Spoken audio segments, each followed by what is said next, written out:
नमस्कार दोस्तों, आप सभी का स्वागत है आपके अपने यूट्यूब चैनल पढ़ लो पर। दोस्तों, आज हम पढ़ने जा रहे हैं क्लास 12 यानी कि कक्षा 12 का राजनीतिक विज्ञान यानी कि पॉलिटिकल साइंस का चैप्टर नंबर 5। यह वीडियो इस चैप्टर का पार्ट सेकंड होने वाला है। दोस्तों, हम इसमें पढ़ेंगे कांग्रेस प्रणाली, चुनौतियां और पुनर्स्थापना। दोस्तों, यह वीडियो पूरा हिंदी मीडियम में होने वाला है और यह आपके बोर्ड और सीयूटी दोनों के लिए इंपॉर्टेंट है, यानी कि इसमें आपको बोर्ड और सीयूटी दोनों की परीक्षाओं के लिए मदद मिलेगी। तो दोस्तों, बिना समय व्यर्थ किए हुए चले बढ़ते हैं अपने चैप्टर की तरफ। दोस्तों, हम इसे पढ़ने जा रहे हैं आज कांग्रेस पार्टी में कैसे विभाजन हुआ था, इसको आज हम पढ़ेंगे। दोस्तों, अभी तक हमने इस पार्ट में कांग्रेस पार्टी के विभाजन से पहले जो दल बदल की प्रक्रिया है और जो आया राम गया राम का मतलब जो किस्सा था, वहां तक हमने क्या किया है, इस चैप्टर को पढ़ लिया है। तो दोस्तों, यह चैप्टर का पार्ट सेकंड होने वाला है। इसका पार्ट फर्स्ट हमारे चैनल पे अपलोड किया जा चुका है, उसे आप जाकर हमारे चैनल पर देख सकते हैं। तो दोस्तों, इस वीडियो में हम देखेंगे, यानी कि चैप्टर 5 के पार्ट सेकंड में हम देखने वाले हैं कि जो कांग्रेस थी उसमें विभाजन कैसे हुआ और कांग्रेस में विभाजन होने के बाद 1971 के जो आम चुनाव थे उसमें किस पार्टी को जीत मिली और इस पार्टी की जीत के पीछे क्या क्या कारण थे। दोस्तों, चलिए बढ़ते हैं, जानते हैं कि कांग्रेस पार्टी में विभाजन कैसे हुआ। दोस्तों, हमने देखा कि 1967 के चुनाव के बाद केंद्र में कांग्रेस की सत्ता कायम रही, यानी कि जो 1967 का चुनाव हुआ था उसमें क्या हुआ, जो कांग्रेस की सत्ता थी उसने क्या किया, जीत हासिल की, लेकिन उसकी जीत के बावजूद भी उसे बहुमत नहीं हासिल हुआ था। यानी कि उसने अपनी सरकार तो बना ली कैसे भी करके, लेकिन उसे क्या था, उसे बहुमत हासिल नहीं था, यानी कि उसे मेजोरिटी नहीं मिली थी। ठीक दोस्तों, साथ ही अनेक राज्यों में इस पार्टी के हाथ से सत्ता जाती रही और उसके साथ ही 1967 में जो अनेक राज्यों में चुनाव हुए थे लोकसभा के साथ साथ, उन राज्यों में क्या हुआ, जो कांग्रेस पार्टी थी उनमें से कई राज्यों में क्या हुई, उसे असफलता हासिल हुई, यानी कि वहां पर कांग्रेस पार्टी चुनाव हार गई। और दोस्तों, सबसे महत्वपूर्ण बात यह है कि चुनाव के नतीजों ने साबित कर दिया कि कांग्रेस को चुनाव में हराया जा सकता है। यानी कि इससे पहले लोग यह सोचते थे कि कांग्रेस पार्टी को चुनाव में हराया नहीं जा सकता है, लेकिन जो 1967 का चुनाव हुआ तो इसमें लोगों में यह विश्वास आ गया कि क्या हो सकता है, जो कांग्रेस पार्टी है उसे हम चुनाव में क्या कर सकते हैं, हरा सकते हैं। ठीक दोस्तों, इससे पहले कांग्रेस पार्टी को एक बहुत मजबूत और स्थापित पार्टी माना जाता था, लेकिन अब लोगों के मन में यह विचार आ गया कि कांग्रेस पार्टी को चुनाव में हराया जा सकता है।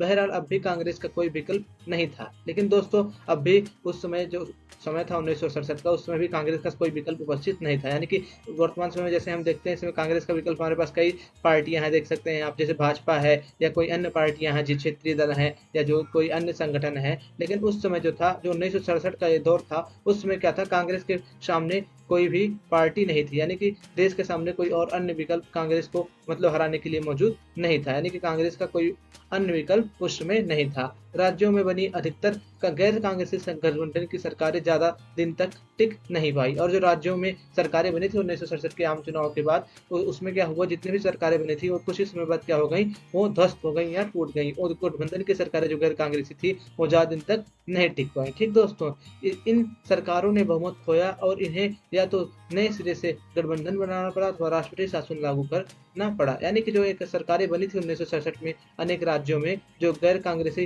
गठबंधन की सरकारें थी, इन्होंने क्या किया, इन्होंने तो बहुमत खो दिया, मतलब जो इनकी विधानसभा थी उसमें तो उनका बहुमत चला गया, या तो इन्हें नए सिरे से गठबंधन बनाना पड़ा अथवा वहां पर क्या हुआ, राष्ट्रपति शासन लागू करके जो इनकी सरकारें थी क्या किया, उन्हें गिरा दिया गया। ठीक दोस्तों, यानी कि जो 1967 के बाद गैर कांग्रेसी राज्यों में सरकारें आई थी वो सब क्या हुई, टिक नहीं पाई, वो सब क्या हो गई, खत्म हो गई। दोस्तों, अब हम देखते हैं इंदिरा बनाम सिंडिकेट, जो हमारी एनसीईआरटी की हेडिंग है, इसमें क्या बताया गया है हमें। दोस्तों, इंदिरा गांधी को असली चुनौती विपक्ष से नहीं बल्कि खुद अपनी पार्टी के भीतर से मिली। यानी कि जो इंदिरा गांधी थी, हम देखते हैं 1967 के बाद उन्हें क्या होती है, बहुत सारी चुनौतियां मिलना चालू हो जाती हैं। उसमें जो इन्हें चुनौती मिल रही थी वो किसी विपक्ष से नहीं मिल रही थी, जैसे उसके पास कोई विपक्षी पार्टी के सामना करने का मतलब विकल्प नहीं था। यानी कि जो इंदिरा गांधी थी उन्हें किसी विपक्षी पार्टी से नहीं चुनौती मिली, बल्कि उन्हें क्या हुआ, अपने पार्टी के भीतर से ही कुछ ऐसे नेता थे जिनसे क्या हुई, चुनौती मिली और इन्हें यानी कि जो इंदिरा गांधी थी उन्हें सिंडिकेट से क्या करना पड़ा, निपटना पड़ा, इन्हें सिंडिकेट से क्या हुई, चुनौती मिली। ठीक दोस्तों, अब दोस्तों आप सोचेंगे सिंडिकेट क्या था। दोस्तों, सिंडिकेट कांग्रेस के भीतर एक ताकतवर और प्रभावशाली नेताओं का एक समूह था। यानी कि जो कांग्रेस के भीतर कुछ ताकतवर और प्रभावशाली नेता थे उनका एक समूह था, जिसे हम क्या कहते हैं, सिंडिकेट कहते हैं। ठीक दोस्तों, सिंडिकेट मतलब क्या, कांग्रेस के जो कुछ ताकतवर और जो प्रभावशाली नेता थे, जैसे कि आप यहाँ फोटो में देख सकते हैं, सब जो नेता हैं ये सब क्या थे, ये सब सिंडिकेट के मेंबर थे, सिंडिकेट इन्हीं को कहा जाता था। ठीक दोस्तों, दोस्तों सिंडिकेट ने इंदिरा गांधी को प्रधानमंत्री बनवाने में महत्वपूर्ण भूमिका निभाई थी। यानी कि जो सिंडिकेट था, जो प्रभावशाली नेता थे और जो ताकतवर नेता थे कांग्रेस पार्टी थे, उन्होंने जब इंदिरा गांधी प्रधानमंत्री बनी थी लाल बहादुर शास्त्री की मृत्यु के बाद, तो उन्होंने क्या किया था, उनके नाम को आगे बढ़ाया था। यानी कि क्या किया था, इनको प्रधानमंत्री बनाने में इंदिरा गांधी को क्या किया था, महत्वपूर्ण भूमिका निभाई थी इंदिरा गांधी को प्रधानमंत्री बनाने में। किसने? सिंडिकेट ने। और लाल बहादुर शास्त्री को भी उन्होंने, जो सिंडिकेट के मेंबर थे, उन्होंने क्या की थी, उन्हें प्रधानमंत्री बनाने में महत्वपूर्ण भूमिका निभाई थी। और दोस्तों सिंडिकेट ने ही, यानी कि उसी ने ही इंदिरा गांधी का कांग्रेसी संसदीय दल के नेता के रूप में चुना जाना सुनिश्चित किया था। यानी जो कांग्रेसी संसदीय दल का नेता था, उसको इंदिरा गांधी को किसने बनवाया था? सिंडिकेट ने ही बनवाया था। ठीक दोस्तों, सिंडिकेट के नेताओं को उम्मीद थी कि इंदिरा गांधी उनकी सलाह पर अमल करेगी। यानी कि सिंडिकेट के नेता यह सोच रहे थे कि जो इंदिरा गांधी है वो अभी तो अनुभवहीन है, तो जब शासन में आएगी, यानी जब वो प्रधानमंत्री बन जाएगी, तो क्या करेगी, जैसे कि आप यहाँ पर देख रहे हैं ना, इंदिरा गांधी जी बैठी हैं और यहाँ पर सिंडिकेट के नेता बने हैं, तो क्या करेगी, हमेशा हमसे क्या करेगी, राय मशवरे लेगी। यानी कि क्या करेगी, जो इंदिरा गांधी है वो उनकी सलाह पर क्या करेगी, अमल करेगी। यानी कि जो सिंडिकेट के जो नेता कहेंगे वही क्या करेगी, इंदिरा गांधी उसका पालन करेगी। यही ये सोच रहे थे। क्यों? क्योंकि ये सोच रहे थे कि जो इंदिरा गांधी है अभी क्या है, राजनीति में अनुभवहीन है, और अगर हम सब इसको प्रधानमंत्री बनवा देंगे पार्टी में, तो क्या करेगी, ये हमसे हमेशा सलाह मशविरा करेगी, हमारी सलाह पर क्या करेगी, अमल करेगी। इसलिए क्या किया था, जो सिंडिकेट के नेताओं ने इंदिरा गांधी का समर्थन किया था प्रधानमंत्री बनवाने के लिए। दोस्तों बहरहाल इंदिरा गांधी ने सरकार और पार्टी के भीतर खुद का मुकाम बनाना शुरू किया। उन्होंने अपने सलाहकारों और विशेषज्ञों के समूह में पार्टी के बाहर के लोगों को रखा। यानी कि जो इंदिरा गांधी थी, इनसे भी एक कदम आगे थी सिंडिकेट के नेताओं से। उन्होंने क्या किया, पार्टी में अपना खुद का मुकाम बनाना शुरू किया, यानी कि खुद की पहचान हासिल करना शुरू की। और जो उनके सलाहकार और जो उनके विश्वस्तों का समूह था इंदिरा गांधी का, उसमें क्या किया, उन्होंने पार्टी से बाहर के लोगों को रखा। यानी कि इंदिरा गांधी ने जो पार्टी से बाहर के कुछ लोग थे उनको क्या किया, अपने सलाहकार, एडवाइजर और विश्वस्तों के रूप में क्या किया, रखा। ठीक दोस्तों, धीरे धीरे और बड़ी सावधानी से उन्होंने सिंडिकेट को हाशिए पर ला खड़ा किया। यानी कि जो सिंडिकेट पार्टी थी, जो प्रभावशाली नेताओं का समूह था, उसको धीरे धीरे इंदिरा गांधी ने क्या किया, हाशिए पर ला खड़ा कर दिया। दोस्तों यहाँ आप देखेंगे एनसीईआरटी में बॉक्स दिया गया है सिंडिकेट के बारे में। यहाँ पर आप देखेंगे तो इसके बारे में थोड़ा सा हम पढ़ लेते हैं, क्योंकि अब जो एनसीईआरटी के बॉक्सेस हैं उनसे क्वेश्चन आने की संभावना ज्यादा रहती है। तो दोस्तों चलिए हम जान लेते हैं कि कांग्रेस सिंडिकेट के बारे में इसमें बॉक्स में क्या दिया गया है। दोस्तों मैं इसको पढ़ देता हूँ, फिर आपको समझाता हूँ। कांग्रेसी नेताओं के एक समूह को अनौपचारिक तौर पर सिंडिकेट के नाम से इंगित किया जाता था। यानी कि जो कांग्रेसी नेताओं का एक समूह था, उसे हम अनौपचारिक रूप से, यानी कि अनफॉर्मल वे में क्या कहते थे, हम उसको सिंडिकेट कहते थे। ठीक दोस्तों, इस समूह के नेताओं का पार्टी के संगठन पर नियंत्रण था। यानी कि जो सिंडिकेट के जो नेता थे, सब क्या थे, कांग्रेस पर अपना नियंत्रण रखते थे। यानी कि जो पार्टी का संगठन था उस पर क्या था, इनका नियंत्रण था या कंट्रोल था, क्योंकि ये सब क्या थे, बड़े ही प्रभावशाली और बड़े ही ताकतवर नेता थे कांग्रेस के। ठीक दोस्तों, सिंडिकेट के अगुवा मद्रास प्रांत के भूतपूर्व मुख्यमंत्री और फिर कांग्रेस के अध्यक्ष रह चुके के कामराज थे। यानी कि जो के कामराज थे, जिनकी फोटो आप यहाँ साइड में देख सकते हैं, ये हैं जो, ये क्या थे, ये सिंडिकेट के क्या थे, अगुवा थे, या सिंडिकेट के क्या थे, नेता थे। और ये क्या थे, ये कांग्रेस के पार्टी के अध्यक्ष भी रह चुके थे। और ये जो मद्रास प्रांत था, जिसे हम जो चेन्नई का इलाका है वर्तमान समय में, मद्रास, यानी कि वहां से क्या रह चुके थे, ये मुख्यमंत्री रह चुके थे। कौन? के कामराज। और के कामराज कांग्रेस पार्टी के अध्यक्ष भी रह चुके थे। इन्हीं के कामराज क्या थे, सिंडिकेट के अगुवा थे या उसके प्रमुख नेता थे। इसमें प्रांतों के ताकतवर नेता जैसे बम्बई सिटी, अब बम्बई के एस के पाटिल, मैसूर अब कर्नाटक के एस निजलंगप्पा, आंध्र प्रदेश के एन संजीवा रेड्डी और पश्चिम बंगाल के अतुल घोष शामिल थे। और इसमें कई अन्य नेता थे सिंडिकेट में, जो अन्य राज्यों से संबंधित थे और जो बहुत ही क्या थे, ताकतवर नेता थे। जैसे कि बम्बई सिटी, जिसे अब हम बम्बई कहते हैं, उसके जो नेता थे एस के पाटिल, ये क्या थे, सिंडिकेट में शामिल थे। और जो मैसूर के, जिसे हम अब कर्नाटक कहते हैं, एस निजलंगप्पा थे, वो क्या थे, वो भी इसमें क्या थे, सिंडिकेट में शामिल थे। और आंध्र प्रदेश के जो नेता थे एन संजीवा रेड्डी, वो भी क्या थे, इस सिंडिकेट में शामिल थे। और एक पश्चिम बंगाल से आते थे अतुल घोष, जिनका नाम था, वो भी क्या थे, इस सिंडिकेट पार्टी के मतलब मेंबर थे। यानी कि ये ताकतवर नेताओं का एक समूह था जो क्या करते थे, कांग्रेस पार्टी पर नियंत्रण रखते थे। दोस्तों जो ये लाइन है, इस लाइन को आप अच्छे से याद करिएगा पूरा, क्योंकि इसमें कभी कभी दे देता है कि बताइए एस के पाटिल कहाँ से आते थे या एन संजीवा रेड्डी कहाँ से आते थे। तो इसे आप याद रखिएगा। कभी कभी इनका मतलब शहर या इनका प्रदेश पूछ लिया जाता है, जो सिंडिकेट के नेता थे, जो महत्वपूर्ण, तो इनका आप अपने नोटबुक में नोट कर लीजिए, इनका नाम और ये किस पार्टी से और मतलब किस प्रदेश से आते थे या किस सिटी से आते थे। ठीक दोस्तों आगे बढ़ते हैं। दोस्तों लाल बहादुर शास्त्री और उनके बाद इंदिरा गांधी दोनों ही सिंडिकेट की सहायता से प्रधानमंत्री पद पर आरूढ़ हुए थे। यानी कि जो लाल बहादुर शास्त्री जी जो प्रधानमंत्री बने थे और जो इंदिरा गांधी जी जब प्रधानमंत्री बनी थे, तो दोनों को प्रधानमंत्री बनाने में सिंडिकेट ने क्या की थी, सहायता की थी या उनकी नाम को क्या किया था, आगे बढ़ाया था। किसने? सिंडिकेट ने। ठीक दोस्तों, इंदिरा गांधी के पहले मंत्रिपरिषद में इस समूह की निर्णायक भूमिका रही। यानी इंदिरा गांधी के पहले जो सिंडिकेट था वो क्या था, मंत्रिपरिषद में इसकी निर्णायक भूमिका रहती थी। इसको ज्यादा, ये सिंडिकेट के समूह को क्या किया जाता था, मंत्रिपरिषद बनाने में तजुर्बुत दिया जाता था। इसके ज्यादा मंत्रियों को, इसके समूह के ज्यादा लोगों को मंत्री बनाया जाता था। यानी कि मंत्रिपरिषद में इन सबका क्या था, इंदिरा गांधी से पहले दबदबा था। इसने अब नीतियों का निर्माण और क्रियान्वयन में भी अहम भूमिका निभाई थी। इसने इंदिरा गांधी से पहले क्या किया था, जो नीतियां बनती थी कांग्रेस पार्टी की, उसमें क्या की थी, सिंडिकेट के जो मेंबर थे उसने क्या की थी, महत्वपूर्ण भूमिका निभाई थी। ठीक दोस्तों, क्योंकि इन सबका दबदबा था, सब ताकतवर और प्रभावशाली नेता थे, तो इन सबका क्या चलता था, उस कांग्रेस पार्टी पर नियंत्रण चलता था और यूं सब नीतियां बनवाने और उसका क्रियान्वयन करने में क्या करते थे, महत्वपूर्ण भूमिका निभाते थे। ठीक दोस्तों, कांग्रेस के विभाजन होने के बाद सिंडिकेट के नेताओं और उनके प्रति निष्ठा रखने निष्ठावान कांग्रेसी कांग्रेस ओ में ही रहे। यानी कि जब कांग्रेस का विभाजन हो गया, आगे चल के आप देखेंगे तो कांग्रेस का विभाजन दो पार्टियों में हो जाता है, एक कांग्रेस ओ और एक कांग्रेस आर बनती है। तो जो कांग्रेस ओ थी उसमें कौन लोग शामिल थे, वो लोग शामिल थे जो सिंडिकेट के मेंबर थे या सिंडिकेट के जो कांग्रेस के सिंडिकेट थे उसके प्रति क्या करते थे, जो अपनी निष्ठा रखते थे, वो सब किस में शामिल थे, कांग्रेस ओ में शामिल थे। ठीक दोस्तों, यानी कि कांग्रेस ओ मुख्य रूप से सिंडिकेटों का कांग्रेस था। ठीक दोस्तों, चूंकि इंदिरा गांधी की कांग्रेस आज ही लोकप्रियता की कसौटी पर सफल रही, इसीलिए भारतीय राजनीति के ये बड़े और ताकतवर नेता 1971 के बाद प्रभावहीन हो गए। लेकिन दोस्तों, जो इंदिरा गांधी की कांग्रेस थी, जिसे हम कांग्रेस आर बोलते हैं, वही क्या हुई, वही लोकप्रिय बन पाई। कांग्रेस आर, जो कांग्रेस ओ थी, जो अपोजिशन की थी, यानी कि जो जिसमें सिंडिकेट के मेंबर थे, जो कांग्रेस इंदिरा गांधी के जो अपोजिशन में थे, जो विरोध में थे, वो सब क्या हुए, वो 1971 के बाद निष्प्रभावी हो गए। यानी कि उन सबका प्रभाव क्या हो गया, खत्म हो गया। और जो कांग्रेस आर थी वही क्या हुई, लोकप्रियता की कसौटी पर सफल रही। दोस्तों, यहाँ पर के कामराज के बारे में थोड़ा सा दे रखा है, आइए जान लेते हैं। ये स्वतंत्रता सेनानी और कांग्रेस के नेता थे जो मद्रास के मुख्यमंत्री रहे थे। यानी कि ये मद्रास के मुख्यमंत्री भी रह चुके थे जो के कामराज थे, और एक स्वतंत्रता सेनानी थे और कांग्रेस में क्या थे, ये नेता थे। ठीक दोस्तों, मद्रास प्रांत में शिक्षा का प्रसार करने और स्कूली बच्चों को दोपहर का भोजन देने वाली योजना लागू करने के लिए प्रसिद्ध है। यानी कि जो एक कामराज हैं, इन्होंने ये क्या थे, इन्होंने मद्रास में शिक्षा का प्रसार करने के लिए बहुत सारे कदम उठाए, और जो दोपहर की भोजना जिसे हम मिड डे मील के रूप में जानते हैं, मिड डे मील के रूप में, तो इस योजना को इन्होंने क्या किया, लागू करने के लिए बहुत सारी प्रसिद्धि देश में हासिल की। तो कभी कभी परीक्षा में पूछा जा सकता है ना कि दोपहर का भोजन जो मिड डे मील की योजना है किससे संबंधित, तो इसे याद रखिएगा, ये के कामराज से संबंधित है। ठीक दोस्तों, 1963 में उन्होंने प्रस्ताव रखा कि सभी वरिष्ठ कांग्रेसी नेताओं को इस्तीफा दे देना चाहिए ताकि अपेक्षाकृत युवा पार्टी कार्यकर्ता का मान संभाल सके। यानी कि 1963 में इन्होंने क्या किया, एक कांग्रेस के सामने प्रस्ताव रखा कि कांग्रेस के जितने भी बूढ़े वरिष्ठ नेता हैं,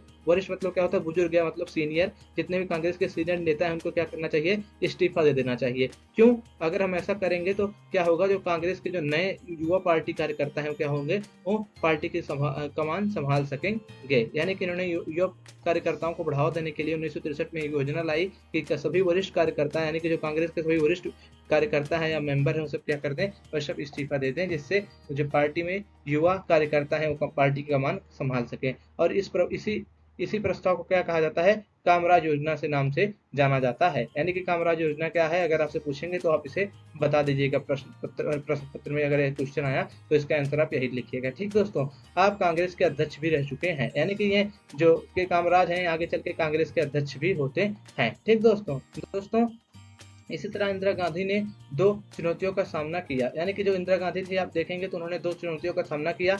उन्होंने सिंडिकेट के प्रभाव से स्वतंत्र अपना मुकाम बनाने की जरूरत थी। यानी जो इंदिरा गांधी थी, उन्हें क्या थी, उन्हें सिंडिकेट के प्रभाव से मुक्त होकर अपना एक स्वतंत्र मुकाम, यानी कि अपना एक स्वतंत्र छवि बनाने की क्या थी, उनको जरूरत थी। और जो दूसरी चुनौती यह थी, कांग्रेस ने जो 1967 के चुनाव में जमीन खोई थी उसे भी उन्हें हासिल करना था। यानी कि इंदिरा गांधी तो पहले अपनी खुद की एक आइडेंटिटी बनानी थी, यानी कि उन्हें एक स्वतंत्र मुकाम तैयार करना था। और जो कांग्रेस की जो मतलब छवि धूमिल हुई थी 1967 के इलेक्शन में, उसे जो सीटें कम मिली थी, उसको भी क्या करना था, उन्हें उसकी लोकप्रियता को, कांग्रेस की लोकप्रियता को फिर से बढ़ाना था। यानी कि उसकी कोई जमीन को उन्हें फिर से हासिल करना था। यही जो दो चुनौतियां थी वो इंदिरा गांधी के सामने प्रमुख रूप से थी। दोस्तों, इंदिरा गांधी ने बड़ी साहसिक रणनीति अपनाई। उन्होंने एक साधारण से सत्ता संघर्ष को विचारात्मक संघर्ष में बदल दिया। और देखिए दोस्तों, इंदिरा गांधी ने क्या किया, जो साधारण से सत्ता संघर्ष था सिंडिकेट के बीच में और इंदिरा गांधी के बीच में, यानी कि कांग्रेस ओ और कांग्रेस आर के बीच में, उसे उन्होंने क्या किया, उन्होंने उसे विचारधारात्मक संघर्ष में क्या किया, बदल दिया। उन्होंने कहा कि सरकार की नीतियों को वामपंथी रंग देने के कई कदम उठाए, यानी कि उन्होंने क्या किया, अपनी जो सरकार की नीतियां थी उसको क्या किया, वामपंथी रंग देने के लिए बहुत सारे कदम उठाए। 1967 में मई में कांग्रेस कार्य समिति ने उनके प्रभाव से 10 सूत्री कार्यक्रम अपनाया, यानी कि जो 1967 का मई का महीना था उसमें कांग्रेस की जो कार्य समिति थी उसने क्या किया, उसने इंदिरा गांधी के प्रभाव से 10 सूत्री कार्यक्रम अपनाया। अब दोस्तों 10 सूत्री कार्यक्रम क्या था, इसे आप जान लीजिए। कभी कभी इसका डेट पूछ लेते हैं कि जो 10 सूत्री कार्यक्रम था उसे कांग्रेस कार्य समिति ने कब अपनाया था, तो इसे आप याद रखिएगा 1967 की मई में से क्या किया था, कांग्रेस की जो कार्यकारी समिति थी उसने अपनाया था। अब दोस्तों 10 सूत्री कार्यक्रम क्या था दोस्तों, इस कार्यक्रम में बैंकों पर सामाजिक नियंत्रण,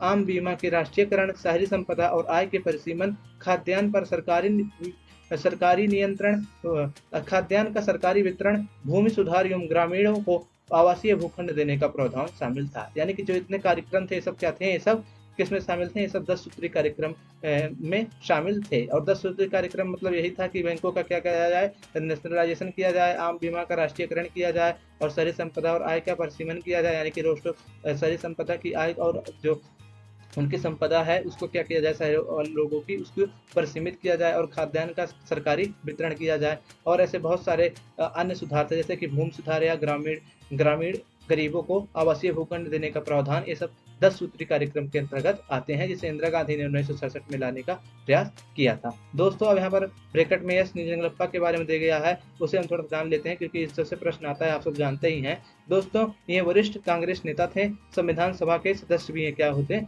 थे, यानी कि जो एस निजंगलप्पा थे क्या थे, वरिष्ठ कांग्रेस पार्टी के नेता रह चुके थे और जो संविधान सभा थी उसके भी क्या थे, सदस्य थे। दोस्तों लोकसभा के सदस्य थे, यानी कि ये क्या थे, एक सांसद थे, ठीक दोस्तों, मेंबर ऑफ पार्लियामेंट थे। दोस्तों ये तत्कालीन मैसूर जो अब कर्नाटक है के मुख्यमंत्री भी रह चुके थे, ठीक दोस्तों, यानी कि कर्नाटक जिसे तब मैसूर कहते थे उसके मुख्यमंत्री भी रह चुके थे। आधुनिक कर्नाटक के निर्माता के रूप में प्रसिद्ध है, यानी कि इनको आधुनिक कर्नाटक के निर्माता के रूप में जाना जाता है। तो दोस्तों आपसे प्रश्न पूछा जा सकता है कि किसे आधुनिक कर्नाटक के निर्माता के रूप में जाना जाता है, तो आप इनका नाम याद रखिएगा, ठीक दोस्तों, इन्हें को आधुनिक कर्नाटक के निर्माता के रूप में जाना जाता है। दोस्तों 1967 से 1971 के दौरान कांग्रेस पार्टी के अध्यक्ष भी रह चुके थे, ठीक दोस्तों आगे बढ़ते हैं, देखते हैं कि सिंडिकेट और जो इंदिरा गांधी थी उनका जो मुकाबला होता है राष्ट्रपति चुनाव में वो कैसे होता है और राष्ट्रपति चुनाव में कौन कौन लोग प्रतिभाग करते हैं। दोस्तों मैं आपको बता देना चाहता हूं कि अगर आप हिंदी मीडियम से संबंधित हैं और आप हिंदी मीडियम से संबंधित अन्य वीडियो यानी कि अन्य विषय के वीडियो जैसे कि इतिहास, समाजशास्त्र, राजनीति विज्ञान या अर्थशास्त्र की वीडियो देखना चाहते हैं तो दोस्तों आप हमारे चैनल पे जा सकते हैं। हमारे चैनल पे हिंदी मीडियम में सभी विषयों के वीडियो अवेलेबल हैं, तो दोस्तों आप जाइए वहां पर हमारे चैनल को देखिए और जो भी वीडियो पसंद है उसे लाइक शेयर और सब्सक्राइब करिए। दोस्तों हम हिंदी मीडियम वालों के लिए इतना मेहनत से वीडियो बनाते हैं, देखिए दोस्तों इतने अच्छे से तस्वीर लगाकर, चार्ट लगाकर, पूरा मैप लगाकर, पूरे कार्टून के साथ अच्छे से एक्सप्लेन करते हैं। और दोस्तों आप सब हिंदी मीडियम के साथ ही वीडियो देख लेते हैं और लाइक भी नहीं करते हैं, तो दोस्तों आपसे एक निवेदन है कि अगर आपने वीडियो देखा है, आपको पसंद आया वीडियो तो लाइक करिए और दोस्तों आपके भाई का चैनल है इसे सब्सक्राइब करिए। दोस्तों आप वीडियो में क्या सुधार चाहते हैं, किसी अन्य चीज़ पे वीडियो चाहते हैं तो उसके लिए आप कमेंट बॉक्स में अपने विचार जरूर दीजिए। दोस्तों चलिए बढ़ते हैं अपने चैप्टर की तरफ और दोस्तों आप चैनल को जरूर सब्सक्राइब करिए, भूलिए मत, क्योंकि आप सबके लिए ही बनाया गया है चैनल। दोस्तों हालांकि सिंडिकेट के नेताओं ने औपचारिक तौर पर वामपंथी खेमे के इस कार्यक्रम को स्वीकृति दे दी, लेकिन इसे लेकर उनके मन में गहरे संदेह थे। यानी कि जो 10 सूत्री कार्यक्रम लाया था इंदिरा गांधी ने, उसे क्या किया, जो सिंडिकेट के जो मेंबर थे उन्होंने औपचारिक तौर पर सहमति तो दे दी, लेकिन उनके लिए इसके मन में बहुत गहरे संदेह थे। यानी कि सिंडिकेट वाले लोगों को यह जो उनका कार्यक्रम का 10 सूत्री वह पसंद नहीं था, लेकिन उन्होंने क्या किया, उसे औपचारिक स्वीकृति प्रदान कर दी थी। किसने, सिंडिकेट के मेंबरों ने। दोस्तों राष्ट्रपति पद का चुनाव 1969। अब इसे हम देखें दोस्तों हम सभी जानते हैं ना कि जो हमारे उस समय के जो राष्ट्रपति थे 1969 में वो थे डॉक्टर जाकिर हुसैन, जिनकी फोटो आप यहाँ साइड में देख सकते हैं, डॉक्टर जाकिर हुसैन। दोस्तों ये 1969 में क्या थे, हमारे देश के राष्ट्रपति थे। लेकिन दोस्तों इनकी मृत्यु हो जाती है। उसके बाद इनकी मृत्यु के बाद देश में राष्ट्रपति चुनाव होना प्रस्तावित था, तो उसी में क्या होता है, इंदिरा गांधी अपनी तरफ से एक आदमी को खड़ी कर देती हैं और कांग्रेस ऐसे व्यक्ति को खड़ा कर देता है जो इंदिरा गांधी से जिससे अनबन चल रही थी। इसी में दोस्तों कांग्रेस पार्टी में जो फूट थी वो सामने उभर के आती है और जो इंदिरा गांधी जिसका समर्थन करती हैं, जिस व्यक्ति का इलेक्शन में उप राष्ट्रपति के चुनाव में 1969 में वह जीत जाता है। और दोस्तों इसी के कारण कांग्रेस की पार्टी से इंदिरा गांधी को निकाल दिया जाता है और इंदिरा गांधी जब पार्टी से निकाल दी जाती हैं तो बोलती हैं जिस समूह से मैं संबंधित हूँ वह समूह क्या है, वही असली कांग्रेस है और जो लोग मुझे कांग्रेस से निकाले हैं वो नकली कांग्रेस है। और इसी में क्या होता है, कांग्रेस पार्टी में फूट पड़ जाती है। तो दोस्तों इसे अधिक विस्तार से जानने के लिए आइए चलिए बढ़ते हैं अपने चैप्टर की तरफ और इसे डिटेल में पढ़ते हैं। दोस्तों 1969 में राष्ट्रपति जाकिर हुसैन की मृत्यु के बाद राष्ट्रपति पद का चुनाव हुआ, यानी कि जो उस समय के राष्ट्रपति थे 1969 में उनकी मृत्यु हो गई, जिनकी फोटो आप यहाँ पर देख सकते हैं, डॉक्टर जाकिर हुसैन। इनकी मृत्यु के बाद क्या हुआ, राष्ट्रपति पद का जो था उसका चुनाव हुआ। इस दौरान कांग्रेस के भीतर सिंडिकेट और इंदिरा गांधी की गुटबाजी खुलकर सामने आई, यानी कि जो इंदिरा गांधी थी और जो कांग्रेस का भीतरी का जो सिंडिकेट था उसके बीच में जो गुटबाजी थी उस खुलकर के लोगों के सामने आई। इंदिरा गांधी की असहमति के बावजूद उस साल सिंडिकेट ने तत्कालीन लोकसभा अध्यक्ष एन संजीवा रेड्डी को कांग्रेस पार्टी की तरफ से राष्ट्रपति पद के उम्मीदवार के रूप में खड़ा करवाने में सफलता पाई। यानी कि जो इंदिरा गांधी थी उन्होंने क्या किया, उनकी असहमति थी उनके एन संजीवा रेड्डी के राष्ट्रपति चुनाव का मेंबर बनने के लिए, यानी कि जो राष्ट्रपति चुनाव होना था उसके जो प्रत्याशी बनने पे इंदिरा गांधी की मतलब क्या थी, इच्छा नहीं थी, उसका वो सहमति उस पर नहीं दे रहे थे कि क्या किया जाए कि एन संजीवा रेड्डी को मतलब जो राष्ट्रपति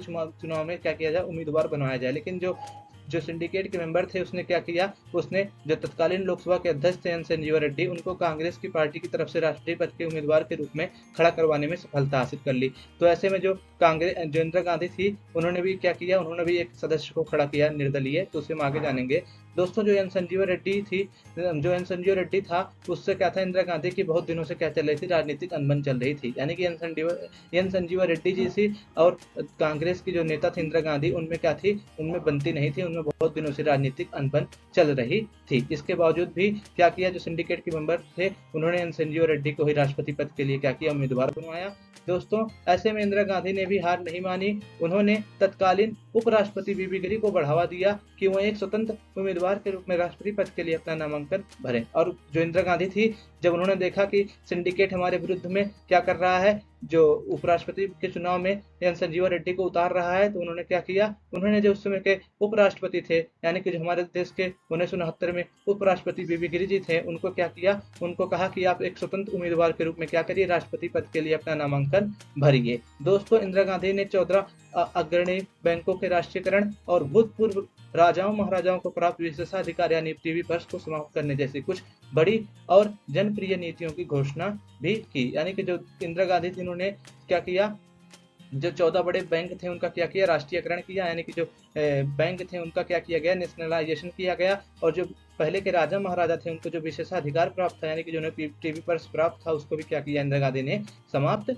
किया। ठीक दोस्तों, उस समय उस मोरारजी देसाई देश के उप प्रधानमंत्री और वित्त मंत्री थे, यानी कि जब उन्होंने ऐसे कदम उठाए, जब उन्होंने बैंकों का राष्ट्रीयकरण किया और जो राजा महाराजाओं की टीवी पर्स के रूप में उन्हें विशेषाधिकार प्राप्त हुए थे उनको समाप्त किया, तो उस समय जो मोरारजी देसाई थे वो देश के उप प्रधानमंत्री और वित्त मंत्री थे। उपयुक्त दोनों मुद्दों पर प्रधानमंत्री और उनके बीच गहरे मतभेद उभरे और इसके परिणाम स्वरूप मोरारजी देसाई ने सरकार से किनारा कर लिया। और जब उन्होंने क्या किया, राजा महाराजाओं के प्रीवी पर्स को समाप्त किया और 14 बैंकों का राष्ट्रीयकरण किया, तो क्या हुआ, जो मोरारजी देसाई जी थे, जिनकी फोटो आप यहाँ पर देख सकते हैं, इन्होंने क्या किया, इन्होंने सरकार से क्या कर लिया, किनारा कर लिया। ठीक दोस्तों कांग्रेस में पहले भी मतभेद रहे, पर इस बार दोनों गुट राष्ट्रपति चुनाव में ताकत आजमाना चाहते थे। यानी कि जो कांग्रेस थी उसमें पहले भी मतभेद रहते थे, लेकिन जो इस बार का चुनाव था राष्ट्रपति का, उसमें क्या कर रहे थे, जो दोनों गुट थे, जो कांग्रेस वो था और जो कांग्रेस आर था, वो क्या कर रहे थे, अपनी ताकत आजमाने की कोशिश कर रहे थे। कांग्रेस अध्यक्ष एस निजलिंगप्पा ने संजीवा रेड्डी को वोट देने का व्हिप जारी किया। दोस्तों उस समय के जो कांग्रेस पार्टी के अध्यक्ष थे, जिनको हम एस निजंगलप्पा के नाम से जानते हैं, उन्होंने क्या किया, जो कांग्रेस का औपचारिक उम्मीदवार था संजीवा रेड्डी, उसको वोट डालने के लिए क्या किया, व्हिप जारी की। यानी कि उन्होंने सभी सांसदों और विधायकों से कहा कि सभी सांसद और विधायक क्या करें, राष्ट्रपति चुनाव में जो कांग्रेस का औपचारिक प्रतिनिधि या उम्मीदवार है उसको क्या करें, वोट दे। यानी कि सभी लोग संजीव रेड्डी को क्या करें, वोट डालें। ठीक दोस्तों, इंदिरा गांधी के समर्थक गुट ने अखिल भारतीय कांग्रेस कमेटी की विशेष बैठक आयोजित करने की याचना की, लेकिन उसकी यह याचना स्वीकार नहीं की गई। और इसी समय जो इंदिरा गांधी का जो समर्थक गुट था, उसने क्या किया, उसने अखिल भारतीय कांग्रेस कमेटी की एक विशेष बैठक बुलाने की क्या की, याचना की, लेकिन उसका जो याचना था वो स्वीकार नहीं किया गया। ठीक दोस्तों, इंदिरा गांधी ने बीबी गिरी को अप्रत्यक्ष समर्थन देते हुए अंतरात्मा की आवाज पर वोट डालने को कहा।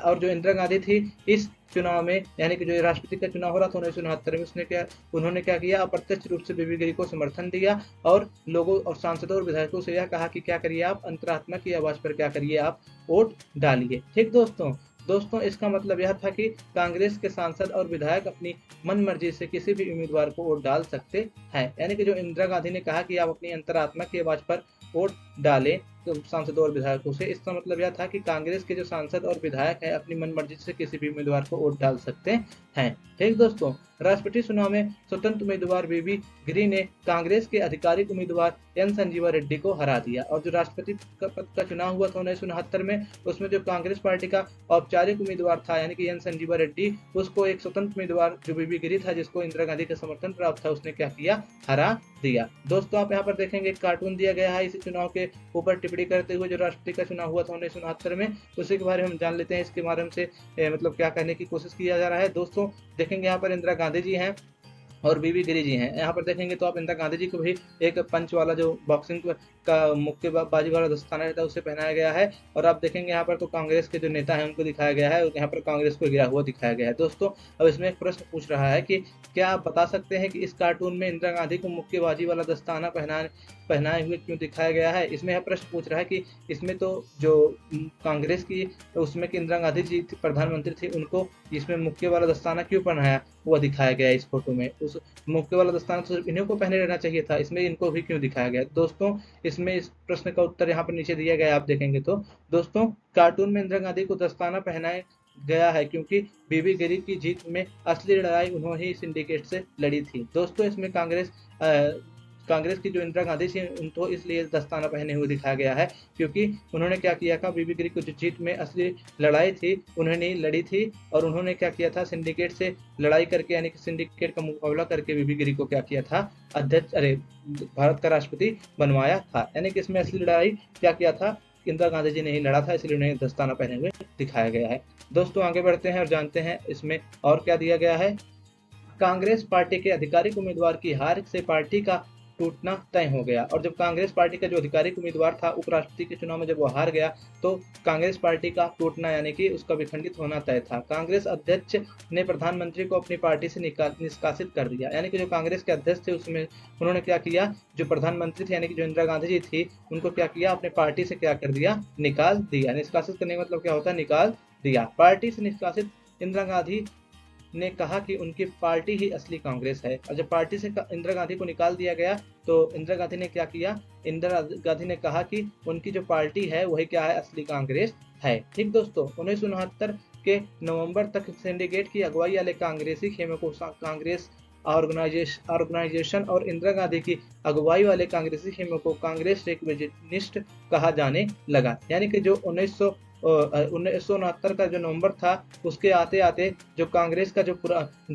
सिंडिकेट वाला ग्रुप था यानी कि जो सिंडिकेट की अगुवाई वाला कांग्रेसी खेमा था उसे क्या कहा जाने लगा, कांग्रेस ऑर्गेनाइजेशन कहा जाने लगा। यानी कि कांग्रेस को कहा जाने लगा। और जो इंदिरा गांधी की अगुवाई वाला जो कांग्रेसी खेमा था उसे कांग्रेस रिविजनिस्ट या कांग्रेस ओ कहा जाने लगा। यानी कि यहाँ पर कांग्रेस की पार्टी जो थी वो दो पार्टियों में बट गई, एक कांग्रेस ओ हो गया और एक कांग्रेस आर हो गया। जो कांग्रेस ओ था वो क्या था, जो कांग्रेस ओ था उसमें वो लोग शामिल थे जो सिंडिकेट के नेताओं के प्रति श्रद्धा रखते थे या जो सिंडिकेट से संबंधित थे। लेकिन कांग्रेस आर में वही लोग शामिल थे जो इंदिरा गांधी वाली कांग्रेस के खेमे के प्रति क्या करते थे, निष्ठा रखते थे। इन दोनों दलों को क्रमशः पुरानी और नई कांग्रेस भी कहा गया। यानी कि जो ये दोनों दल थे, कांग्रेस ओ और कांग्रेस आर, तो इनको क्रमशः नई और पुरानी कांग्रेस कहा गया। जो कांग्रेस ओ थी उसको पुरानी कांग्रेस कहा गया और जो कांग्रेस आर थी उसको नई कांग्रेस कहा गया। ठीक दोस्तों, इसे आप याद रखिएगा, कभी कभी प्रश्न में पूछ लेते हैं कि नई कांग्रेस कौन थी और पुरानी कांग्रेस कौन थी।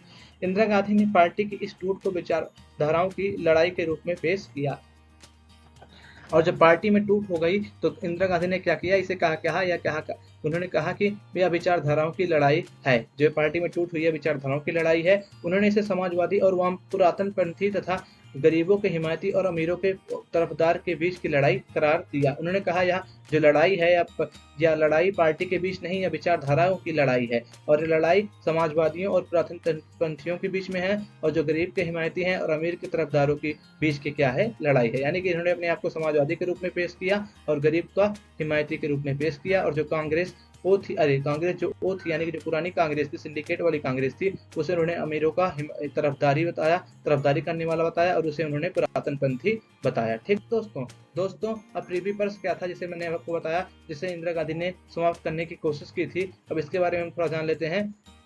दोस्तों, पहले अध्याय में आपने देशी रियासतों के विलय के बारे में पढ़ा था। देशी रियासतों का विलय भारतीय संघ में कराने से पहले सरकार ने यह आश्वासन दिया था कि रियासतों के तत्कालीन शासक परिवार को निश्चित मात्रा में निजी संपत्ति रखने का अधिकार होगा। साथ ही सरकार की तरफ से उन्हें कुछ विशेष भत्ते दिए जाएंगे। ये दोनों चीजें, यानी शासक की निजी संपदा और भत्ते, इस बात को आधार बनाकर तय किए जाएंगे कि उस राज्य का विलय किया जाना और उसका विस्तार और राजस्व और क्षमता कितनी है। यानी कि जो कांग्रेस जो उस समय का हमारा देशी रियासतें थी, जब उनको भारत में शामिल किया गया, यानी कि जब उन्हें भारतीय संघ में शामिल किया गया, तो सरकार ने उन्हें विश्वास दिलाया था कि जो रियासतों के जो तत्कालीन शासक परिवार है, उनको एक निश्चित मात्रा में क्या किया जाएगा, संपदा रखने की, यानी कि जमीन रखने या उन्हें प्रॉपर्टी रखने का क्या होगा, अधिकार होगा। और साथ ही साथ सरकार की तरफ से उन्हें कुछ विशेष प्रकार के भत्ते दिए जाएंगे। यानी कि अगर वो देश में शामिल होंगे, भारतीय संघ में शामिल होंगे, तो क्या किया जाएगा, उन्हें जो देशी रियासतें हैं उन्हें कुछ क्या किया जाएगा, निजी संपत्ति रखने का अधिकार दिया जाएगा, और उन्हें सरकार की तरफ से कुछ विशेष भत्ते दिए जाएंगे। ये दोनों चीजें, यानी कि जो उनको भत्ते मिलेंगे सरकार की तरफ से, और जो उनकी निजी संपदा रखने का जो उन्हें अधिकार होगा, यानी कि शासक की निजी संपदा और जो भत्ते थे, इस बात को आधार मानकर तय किए जाएंगे कि उसकी जिस राज्य का विलय किया जाना है उसका विस्तार, राजस्व और क्षमता कितनी है। यानी कि उसको उतना भत्ता और उतना संपत्ति रखने का अधिकार होगा, निजी संपत्ति रखने का, जितना उसकी विस्तार, राजस्व और जो उसकी जितनी क्षमता है, उसी के आधार पर क्या होगा, उसे भत्ता और निजी संपत्ति रखने का अधिकार दिया जाएगा। इस व्यवस्था को प्रीवी पर्स कहा गया। और इसी व्यवस्था को क्या कहा जाता था, प्रीवी पर्स कहा जाता था।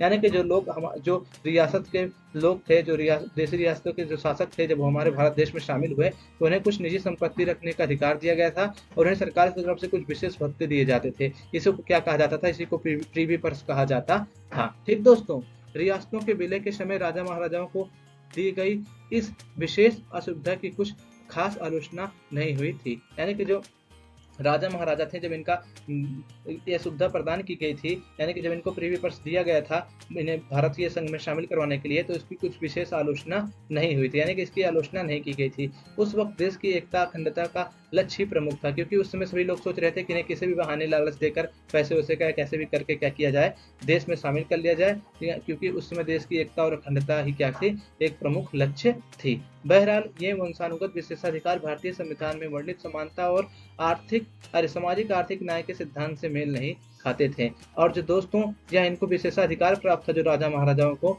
ये जो थे विशेषाधिकार, ये संविधान में वर्णित जो आर्थिक और जो सामाजिक समानता और जो न्याय के सिद्धांत हैं, उससे क्या होते थे, उससे मेल नहीं खाते थे। यानी कि ये जो वंशानुगत विशेषाधिकार था, ये भारतीय संविधान के क्या था, विरुद्ध था। नेहरू ने कई दफा इस व्यवस्था को लेकर अपना असंतोष जताया था। यानी कि नेहरू जी भी इस व्यवस्था के पक्ष में नहीं थे, यानी कि वो भी प्रीवी पर्स के पक्ष में नहीं थे। कौन, नेहरू जी भी। ठीक, 1967 के चुनाव के बाद इंदिरा गांधी ने प्रीवी पर्स को खत्म करने की मांग का समर्थन किया। यानी कि जो 1969 का चुनाव हुआ, उसके बाद इंदिरा गांधी ने क्या किया, जो प्रीवी पर्स था उसको खत्म करने की मांग का क्या किया, इंदिरा गांधी ने भी समर्थन किया। उनकी राय थी कि सरकार को प्रीवी पर्स की व्यवस्था समाप्त कर देनी चाहिए। मोरारजी देसाई प्रीवी पर्स की समाप्ति को नैतिक रूप से गलत मानते थे। उनका कहना था कि यह रियासतों के साथ विश्वासघात के बराबर होगा। जो इंदिरा गांधी थी उनका मानना था क्या करना चाहिए, जो प्रीवी पर्स की व्यवस्था है यानी कि जो राजा महाराजाओं को निजी संपदा रखने का अधिकार दिया गया है और उनको कुछ विशेष भत्ते दिए जाते हैं उसको समाप्त कर देना चाहिए। लेकिन जो उसमें के मोरारजी देसाई जी कांग्रेस के जो नेता थे वो प्रीवी पर्स की समाप्ति को नैतिक रूप से गलत मानते थे। क्यों नैतिक रूप से गलत मानते थे? क्योंकि वो कहते थे, उनका कहना था कि ये रियासतों के साथ विश्वासघात के बराबर होगा, क्योंकि आपने पहले तो उन्हें यहाँ कह के बुला लिया कि हम आपको कुछ विशेषाधिकार देंगे अगर आप हमारे भारत में शामिल हो जाएंगे, जैसे कि आपको कुछ निजी संपदा रखने का अधिकार होगा और हम आपको कुछ विशेष प्रकार के भत्ते देंगे। और अगर आपने यह कह के उन्हें शामिल करवा लिया है भारतीय संघ में और आप जब उसे अब आप खत्म कर देते हैं तो क्या होगा, या उनके साथ क्या होगा, एक विश्वासघात होगा। यह किसका कहना था? यह कहना मोरारजी देसाई का था। ठीक दोस्तों, प्रीवी पर्स की व्यवस्था को खत्म करने के लिए सरकार ने 1970 में संविधान में संशोधन के प्रयास किए, लेकिन राज्यसभा में यह मंजूर नहीं पा सका। यानी कि जो 1970 का वर्ष था उसमें जो इंदिरा गांधी की सरकार थी उसने प्रीवी पर्स की व्यवस्था को खत्म करने का प्रयास किया, लेकिन इस प्रस्ताव को राज्यसभा में मंजूरी नहीं मिल पाई। ठीक दोस्तों, इसके बाद सरकार ने एक अध्यादेश जारी किया, लेकिन इसे सर्वोच्च न्यायालय ने निरस्त कर दिया। उसके बाद सरकार ने क्या किया, यानी कि जो इंदिरा गांधी की अगुवाई वाली सरकार थी कांग्रेस, उसने क्या किया, उसने इसे अध्यादेश के माध्यम से क्या करना चाहा, खत्म करना चाहा, लेकिन इसे सर्वोच्च न्यायालय ने निरस्त कर दिया। यानी कि जो अध्यादेश जारी करके कांग्रेस पार्टी इस प्रीवी पर्स को खत्म करना चाहती थी उसे सर्वोच्च न्यायालय यानी कि सुप्रीम कोर्ट ने क्या कर दिया, उसे निरस्त कर दिया। इंदिरा गांधी ने इसे 1971 के चुनाव में एक बड़ा मुद्दा बनाया और इस मुद्दे पर उन्हें जन समर्थन भी खूब मिला। और जो 1971 का चुनाव आया तो उन्होंने क्या किया, इंदिरा गांधी ने इस प्रीवी पर्स को एक महत्वपूर्ण मुद्दा बनाया और जो यह मुद्दा था उसको जन समर्थन भी क्या हुआ, खूब मिला। 1971 में मिली भारी जीत के बाद संविधान में संशोधन हुआ और इस तरह प्रीवी पर्स की समाप्त की राह में मौजूद कानूनी अड़चनें खत्म हो गई। और जब 1971 में इंदिरा गांधी को क्या हुई, जीत हासिल हुई, तो उन्होंने क्या किया, संविधान में संशोधन करके प्रीवी पर्स को खत्म कर दिया। ठीक दोस्तों, तो आगे बढ़ते अपने चैप्टर में। दोस्तों, 1971 का चुनाव और कांग्रेस का पुनर्स्थापना, यानी कि 1971 के चुनाव के बाद कांग्रेस की पुनर्स्थापना कैसे होती है इसको हम जानते हैं। दोस्तों, कांग्रेस की टूट से इंदिरा गांधी की सरकार अल्पमत में आ गई, यानी कि जब कांग्रेस टूट गई, कांग्रेस आर और कांग्रेस ओ में जब कांग्रेस बट गई तो इससे क्या हुआ, जो इंदिरा गांधी की सरकार थी वो क्या हुई, अल्पमत में आ गई, यानी कि उसको बहुमत नहीं था। तो क्या हुआ, बहरहाल डीएमके और भारतीय कम्युनिस्ट पार्टी समेत कुछ अन्य दलों से प्राप्त मुद्दा आधारित समर्थन के बल पर इंदिरा गांधी की सरकार सत्ता में बनी रही। लेकिन जो डीएमके थी और जो कम्युनिस्ट पार्टी थी, भारतीय कम्युनिस्ट पार्टी, उससे क्या हुआ, कुछ दल आधारित मुद्दों पर इंदिरा गांधी को समर्थन प्राप्त हुआ और उनकी सरकार क्या हुई, लोकसभा में बनी रही। इस अरसे के दौरान सरकार ने सचेत रूप से अपनी छवि को समाजवादी रंग में पेश किया और जो यह दौर था 1971 का, जिसमें इंदिरा गांधी को क्या हुआ था, कांग्रेस मतलब कम्युनिस्ट पार्टी का समर्थन मिला था और डीएमके का समर्थन मिला था, उसमें उन्होंने क्या किया, अपनी पार्टी को समाजवादी रंग देना शुरू किया। उन्होंने क्या किया, इंदिरा गांधी ने भूमि सुधार लागू किए और परिसीमन के कुछ और नए कानून बनाए। ठीक दोस्तों, यानी कि उन्होंने क्या किया, अपने जो सरकार थी, जो उनकी पार्टी थी, उसको क्या किया, उसको समाजवादी रंग देना चालू किया, भूमि सुधार लागू करके और परिसीमन के कुछ नए कानून बना करके। ठीक दोस्तों, इंदिरा गांधी ने दूसरे दलों पर निर्भरता खत्म करने और संसद में अपनी स्थिति मजबूत करने और जनादेश पाने के लिए दिसंबर 1970 में लोकसभा भंग की। यानी कि जो इंदिरा गांधी थे उन्होंने क्या किया, अपनी पार्टी को मजबूत करने के लिए और जो उनके दूसरे दलों की निर्भरता थी जैसे कि डीएमके या भारतीय कम्युनिस्ट पार्टी, इससे अपनी निर्भरता खत्म करने के लिए उन्होंने क्या किया, उन्होंने 1970 के दिसंबर में लोकसभा को भंग करने का क्या किया, निर्णय लिया और उन्होंने लोकसभा को भंग करवाया। यह एक बड़ा साहसिक कदम था। ठीक दोस्तों, 5वें आम चुनाव फरवरी 1971 में हुए। जब लोकसभा भंग हो गई तो सरकार गिर गई, यानी कि लोकसभा भंग होने के बाद सरकार खत्म हो जाती है, उसके बाद नए चुनाव होने होते हैं। तो जब 1971 में लोकसभा भंग हो गई दिसंबर माह में, तो जब उसके 5वें आम चुनाव हुए, यानी कि जो उसके बाद आम चुनाव हुआ वो 5वां आम चुनाव था और वो फरवरी 1971 में हुए, यानी कि फरवरी 1971 में देश का 5वां आम चुनाव हुआ। ठीक दोस्तों, चुनावी मुकाबला कांग्रेस आर के विपरीत जान पड़ रहा था, यानी कि जो कांग्रेस की, जो इंदिरा गांधी की कांग्रेस थी जिसे हम कांग्रेस आर कहते हैं, जो चुनावी मुकाबला था उसमें क्या हो रहा था, वो उसके विपरीत जनाई पड़ रहा था। यानी कि लग रहा था कि कांग्रेस क्या होगी, कांग्रेस आर जो है इंदिरा गांधी वाली कांग्रेस, उसमें हार जाएगी। हर किसी को विश्वास था कि कांग्रेस पार्टी की असली संगठनात्मक ताकत कांग्रेस ओ के नियंत्रण में है। यानी कि सबको विश्वास था कि जो कांग्रेस ओ है उसी के पास क्या है, कांग्रेस पार्टी की असली संगठनिक क्या है, ताकत है। यानी कि कांग्रेस ओ को ही सबको यह मानता थी कि वो विजयी प्राप्त होगी। ठीक, यानी कि सब सोच रहे थे कांग्रेस को, जो सिंडिकेट की कांग्रेस है वही जीतेगी। इसके अतिरिक्त सभी बड़ी गैर साम्यवादी और गैर कांग्रेसी विपक्षी पार्टियों ने एक चुनावी गठबंधन बना लिया था। इसे ग्रैंड अलायंस कहा गया। दोस्तों, जो अन्य पार्टियां थी उस समय की, जो गैर साम्यवादी पार्टियां थी और जो गैर कांग्रेसी विपक्षी पार्टियां थी, उन्होंने क्या किया था, उन्होंने चुनाव लड़ने के लिए इस समय क्या कर लिया था, 1971 में एक अपना गठबंधन बना लिया था जिसे ग्रैंड अलायंस कहा जाता है। ग्रैंड अलायंस मतलब क्या, जिसमें गैर साम्यवादी और गैर कांग्रेसी विपक्षी पार्टियां जो थी 1971 में एक हो गई थी, गठबंधन में आ गई थी चुनाव लड़ने के लिए। इसी को ग्रैंड अलायंस कहा जाता है। ग्रैंड मतलब होता है बड़ा, अलायंस मतलब होता है गठबंधन, यानी कि बड़ा गठबंधन। ठीक दोस्तों, मतलब इसे आप ग्रैंड अलायंस के नाम से ही जानिए। हमारे पुस्तक में सिर्फ ग्रैंड अलायंस दे रखा है, लेकिन मैंने आपको सिर्फ हिंदी में इसका अर्थ बताया है। ठीक दोस्तों, इससे इंदिरा गांधी के लिए स्थिति और कठिन हो गई, और जब ग्रैंड अलायंस सामने आया तो इंदिरा गांधी की स्थिति क्या हो गई, और कठिन हो गई, क्योंकि अब उनका मुकाबला और टफ हो गया, थोड़ा सा कठिन हो गया, क्योंकि अब ग्रैंड अलायंस यानी कि जो बड़े बड़े पार्टियां थी उसमें देश की, सब क्या हो गई, एक हो गई और कांग्रेस के खिलाफ क्या करने लगी, चुनाव में भाग लेने लगी। संयुक्त सोशलिस्ट पार्टी जिसे हम शॉर्ट फॉर्म में एसएसपी, और प्रजा सोशलिस्ट पार्टी जिसे हम शॉर्ट फॉर्म में पीएसपी कहते हैं, भारतीय जनसंघ, स्वतंत्र पार्टी, भारतीय क्रांति दल चुनाव में एक छतरी के नीचे आ गए। यानी कि जो सभी पार्टियां थी सब क्या हुए, ये सब चुनाव में एक छतरी के नीचे आ गए, यानी कि इन्होंने क्या किया, इन्होंने एक गठबंधन बना लिया। तो दोस्तों, आप इन सभी पार्टियों का फुल फॉर्म याद कर लीजिएगा। जैसे कि बीकेएस का फुल फॉर्म क्या होता है, भारतीय क्रांति दल, और देखिए यहाँ पर एसएसपी दे रखा है, एसएसपी का फुल फॉर्म क्या होगा, संयुक्त सोशलिस्ट पार्टी। तो इन सबको आप याद करिएगा, क्योंकि इन सबसे प्रश्न एमसीक्यू में पूछे जा सकते हैं। और जो ये सभी पार्टियां थी सब क्या हुई, ये सब एक छतरी के नीचे आ गई 1971 के चुनाव में। शासक दल ने भारतीय कम्युनिस्ट पार्टी सीपीआई के साथ गठजोड़ किया, और जो शासक दल था, जो इंदिरा गांधी वाला जो दल था, उसने क्या किया, सीपीआई यानी कि जो कम्युनिस्ट पार्टी था, भारतीय कम्युनिस्ट पार्टी, उसके साथ क्या किया, गठजोड़ किया। ठीक दोस्तों, यानी कि सीपीआई और कांग्रेस इसमें क्या थी, एक रूप से साथ में चुनाव लड़ रही थी 1971 में।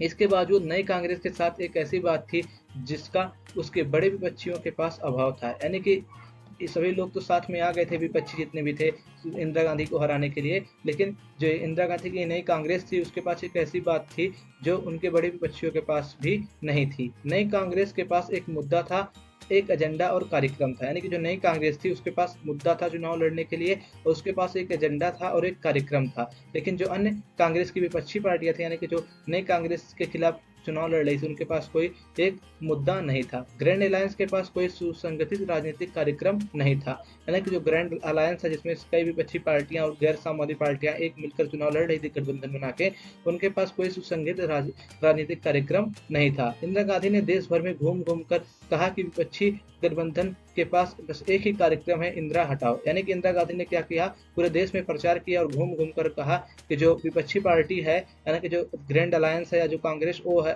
जो कांग्रेस वो है, उसके पास कोई और मुद्दा नहीं है, सिर्फ उसके पास सिर्फ एक ही मुद्दा है कि क्या करिए, इंदिरा गांधी को हटाओ, यानी कि इंदिरा हटाओ। इसके विपरीत उन्होंने लोगों के सामने एक सकारात्मक कार्यक्रम रखा और इसे अपने मशहूर नारे गरीबी हटाओ के जरिए एक शकल प्रदान की।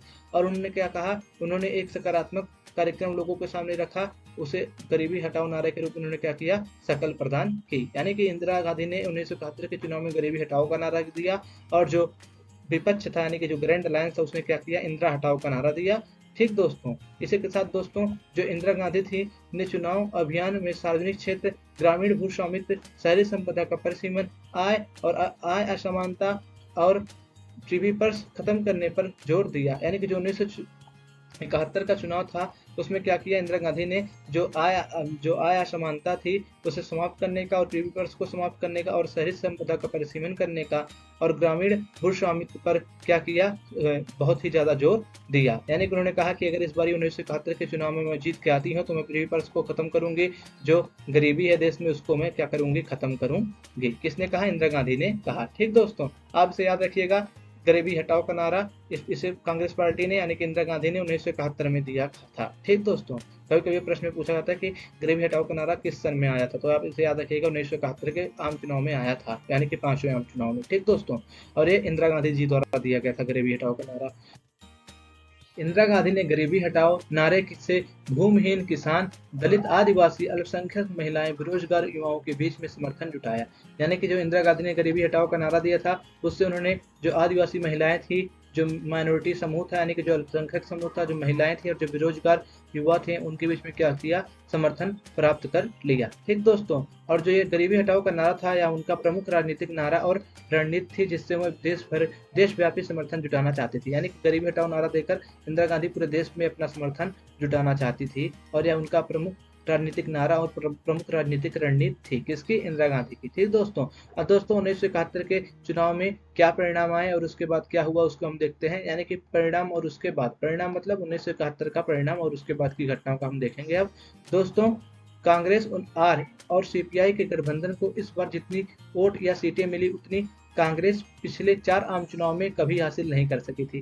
यानी कि दोस्तों जो 1971 का आम चुनाव हुआ उसमें जितनी कांग्रेस आर और सीपीआई के गठबंधन को सीटें मिली उतनी कभी कांग्रेस को सीटें नहीं मिली थी। यानी कि पिछले 4 आम चुनाव में कांग्रेस कभी इतनी सीटें हासिल नहीं कर पाई थी जितना इस बार कांग्रेस को 1971 के चुनाव में मिली। इस गठबंधन को लोकसभा की 375 सीटें मिली और इसने कुल 48.4% वोट हासिल किया। यानी कि जो यह गठबंधन था कांग्रेस का और किसका, सीपीआई का, उसने क्या किया, उसने लोकसभा की 375 सीटें क्या की, जीती, और इसे कुल वोटों का 48.4% वोट मिला। यानी कि इसने 375 सीट जीत के साथ क्या किया, जो लोकसभा के लिए जितने भी मतदान हुआ था उसका 48.4% वोट प्राप्त किया। दोस्तों आप देखेंगे तो जो कांग्रेस पार्टी का सिंबल था उस समय क्या था, गाय और बछड़ा, वो कांग्रेस पार्टी का सिंबल था। और सीपीआई का सिंबल तो आप जानते हैं, ये है जो हंसिया और क्या है, हंसिया है और ये वो हाँ हथौड़ी है, क्या है, ये सीपीआई का सिंबल है।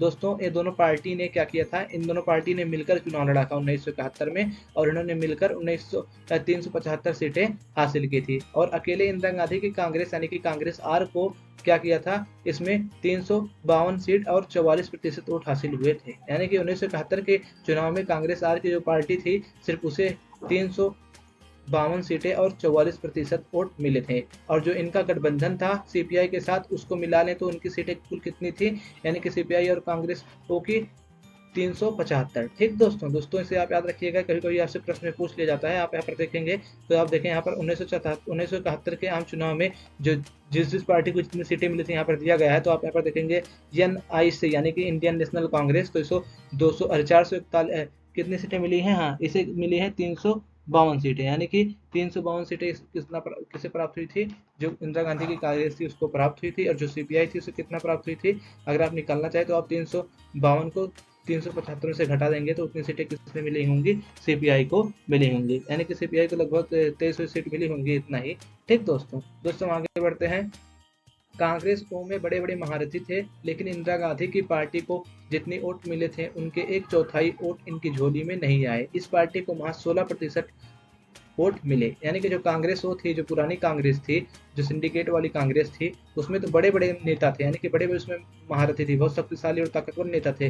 लेकिन जो ये कांग्रेस ओ की पार्टी थी, इसे सिर्फ 16% वोट ही इस बार क्या हुए मिले। यानी कि इसमें इस पार्टी को सिर्फ मतलब 16% सीट ही लोकसभा में प्राप्त हुई, और जितना कांग्रेस पार्टी को इस इलेक्शन में चुनाव में वोट मिला था उसका सिर्फ 1/4 वोट ही क्या हो पाया, कांग्रेस को प्राप्त कर पाया। यानी कि इंदिरा गांधी की कांग्रेस के मुकाबले इसने क्या किया, उसको जितना वोट प्राप्त हुआ था उसका सिर्फ 1/4 ही प्राप्त कर पाया। कौन सा, कांग्रेस ओ ने। ठीक दोस्तों, और जो यह पार्टी थी कांग्रेस ओ, इसे सिर्फ 16 सीटें मिली लोकसभा में। ठीक दोस्तों, अपनी भारी भरकम जीत के साथ इंदिरा गांधी की अगुवाई वाली कांग्रेस ने अपने दावे को साबित कर दिया कि वह असली कांग्रेस है, और उसने भारतीय राजनीति में फिर से प्रभुत्व के स्थान पर पुनर्स्थापना की। यानी कि जो इंदिरा गांधी की कांग्रेस थी उसने क्या किया, अपने इस भारी भरकम चीज से क्या कर दिया, साबित कर दिया कि वही क्या है, असली कांग्रेस है, और उसने भारतीय राजनीति में प्रभुत्व के स्थान पर पुनः स्थापना की। यानी कि जो इंदिरा गांधी की पार्टी पहले टूट चुकी थी, जैसे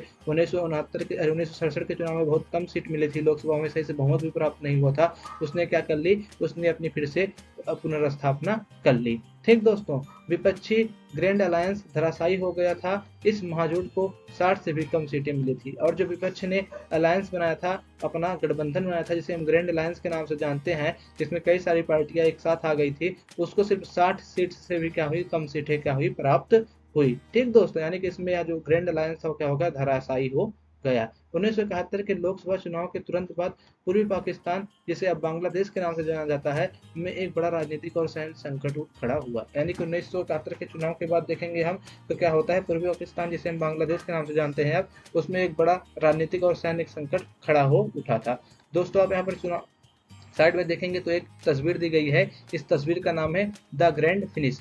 यानी कि इसके बारे में क्या है थोड़ा सा हम जान लेते हैं इसके बारे में। अब दिया गया है तो थोड़ा सा पढ़ ही लेते हैं, कभी कभी जो लिखा गया है नीचे इससे ही प्रश्न आ जाते हैं।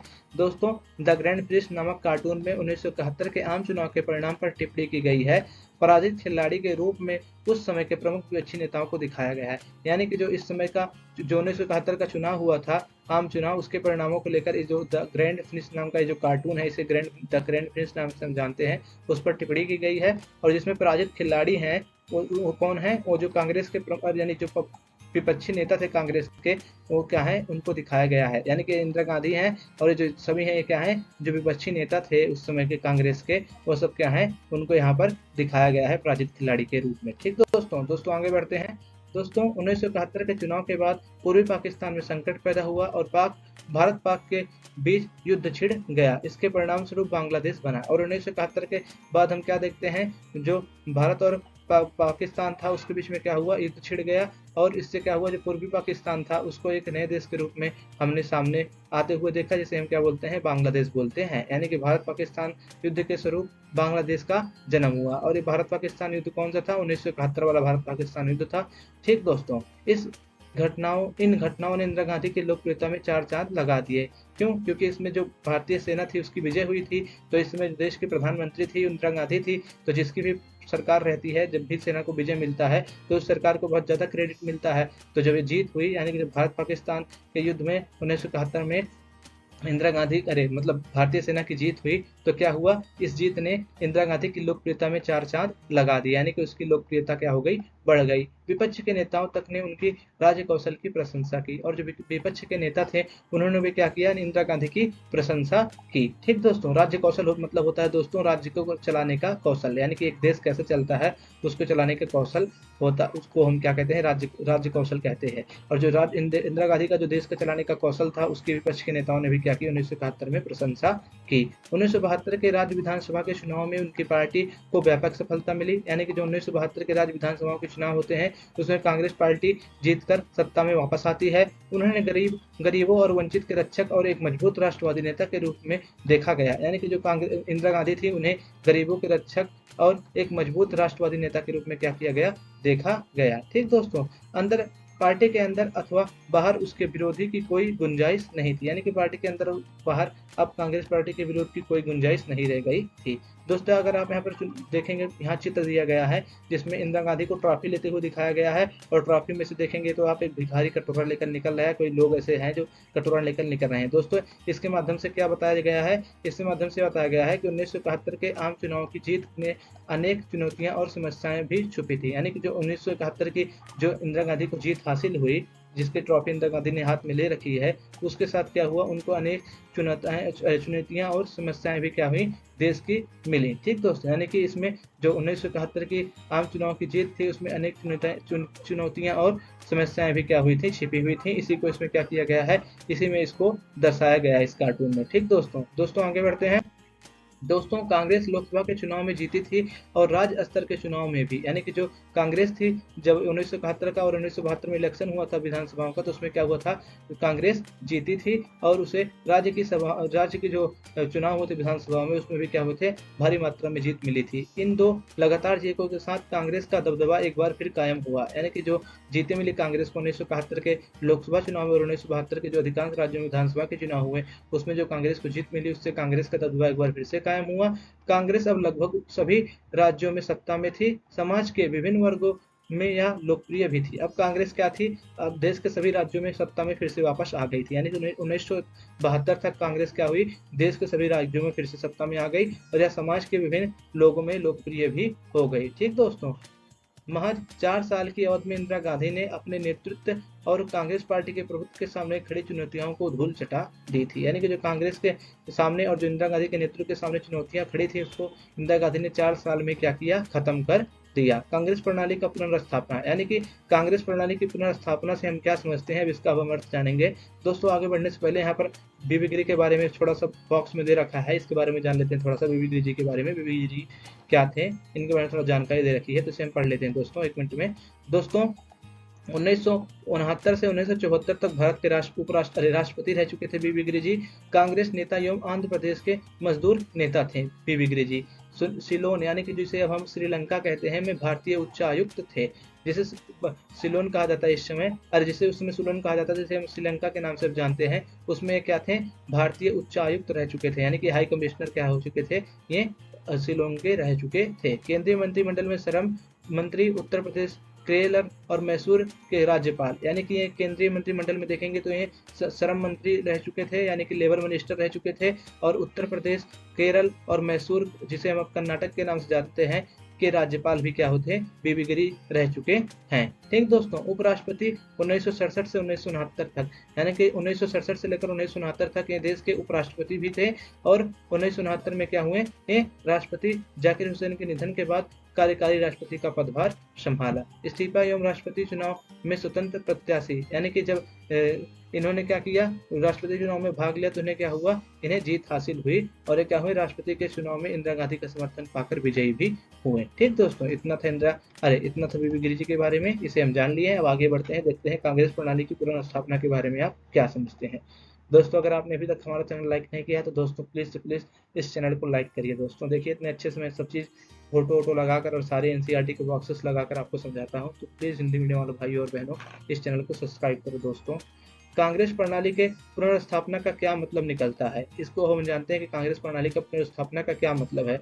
इंदिरा गांधी ने जो कुछ किया वह पुरानी कांग्रेस को पुनर्जीवित करने का काम नहीं था, यानी इंदिरा गांधी ने जो किया वो पुरानी कांग्रेस को जीवित करने का काम नहीं था। कई मामलों में यह पार्टी इंदिरा गांधी के हाथों पर नई तर्ज पर बनी, यानी कि जो इंदिरा गांधी ने नई पार्टी बनाई वो पुरानी कांग्रेस की तरह नहीं था। ये कई मामलों में क्या था, इंदिरा गांधी के हाथों एक नई पार्टी के रूप में सामने आई। ठीक दोस्तों, इस पार्टी को लोकप्रियता के लिहाजे से वही स्थान प्राप्त था जो उस शुरुआती दौर में हासिल था, लेकिन यह अलग किस्म की पार्टी थी। कांग्रेस की पार्टी जो थी इस समय, जिसका नेतृत्व इंदिरा गांधी जी कर रही थी, उसे अभी भी वही लोकप्रिय नेतृत्व प्राप्त था जो इंदिरा गांधी जो नेहरू जी के समय प्राप्त था उसे, या जो गांधी जी के समय प्राप्त था। लेकिन दोस्तों अब यह जो पार्टी थी अब एक अलग किस्म की पार्टी थी। ठीक दोस्तों, क्योंकि अब इस पार्टी की प्रकृति क्या हो गई थी, बदल गई थी। दोस्तों यह पार्टी पूर्णतः अपने सर्वोच्च नेताओं की लोकप्रियता पर आश्रित थी। अब यह पार्टी क्या थी, अपने जो सर्वोच्च नेता थे पार्टी के, उन पर क्या थी, यह आश्रित थी। इस पार्टी का संगठनिक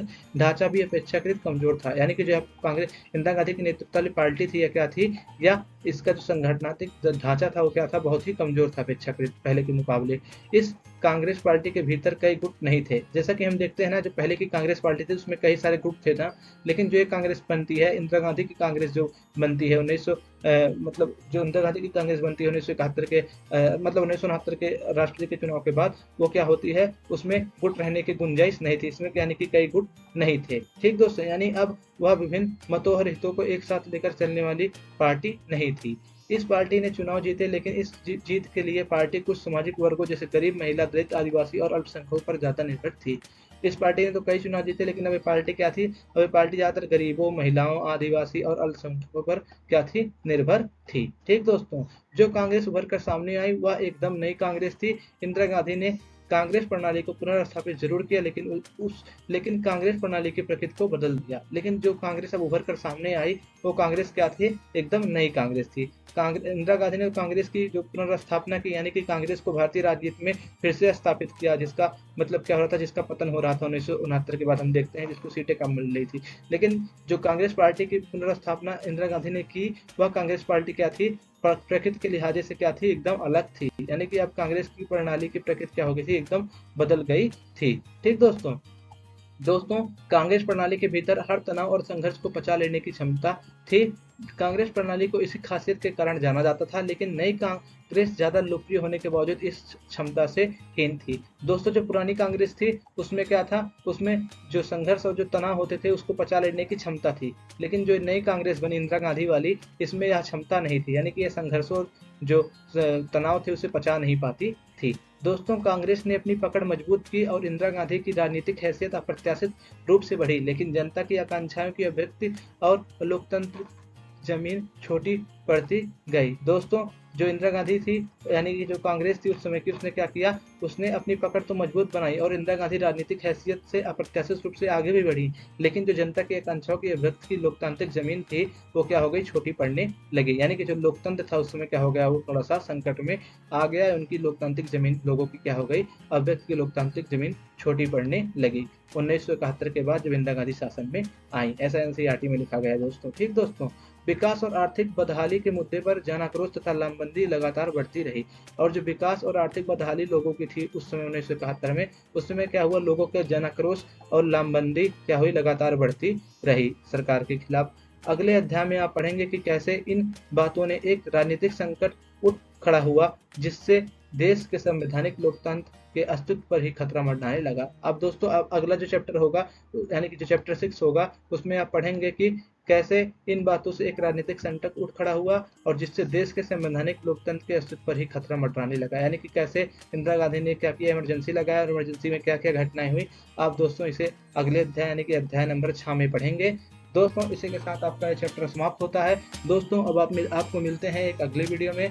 तब तक के लिए दोस्तों, पढ़ लो।